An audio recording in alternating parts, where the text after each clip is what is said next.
আসসালামু আলাইকুম। আজকে গিয়েছিলাম কুষ্টিয়ার বিখ্যাত লালন মেলা, যেটা কিনা প্রত্যেক বছরই অনুষ্ঠিত হয়। প্রথমে আমাদের চোখে পড়বে সেই বিখ্যাত লালনের ছবি। এর পাশেই ছিল এই নাগরদোলনা, যেটা ছিল শিশুদের মূল আকর্ষণ কেন্দ্র, যা মেলাকে আরও উপভোগ্য এবং সুন্দর করে।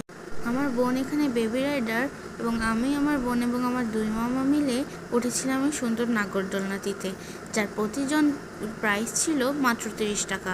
এটা অনেকই মজা ছিল। এর পাশেই ছিল জিলাপির দোকান, এবং একটু দূরে যেতে দেখি আমরা এই আচারের দোকান, যেটার মধ্যে ছিল তেঁতুলের আচার সবচেয়ে মজা। তারপরে ছিল বিখ্যাত কুষ্টিয়ার কালাই রুটি, যার প্রাইস ছিল মাত্র 40 টাকা। এখানে আরও অনেক খাবার ছিল, যেমন বড়া, এগুলোও ভালো ছিল।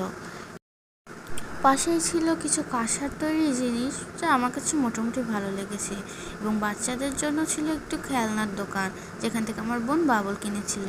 পাশেই দেখি একটি মাটির জিনিসপত্রের দোকান, যেখানে এই প্লেটগুলোর মধ্যে বড়গুলো ছিল 90 টাকা এবং ছোটোগুলো ছিল 80 টাকা।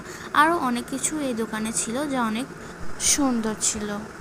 মেলার বাইরে ছিল কাঠের তৈরি জিনিসপাতির দোকান, যার মধ্যে ল্যাম্পগুলো ছিল বেশ সুন্দর এবং আকর্ষণীয়। পাশেই ছিল কাঠের ট্রে, যা দেখতে অনেক সুন্দর। তো আজকের মতো এই পর্যন্তই। ভালো থাকবেন। আল্লাহ হাফেজ।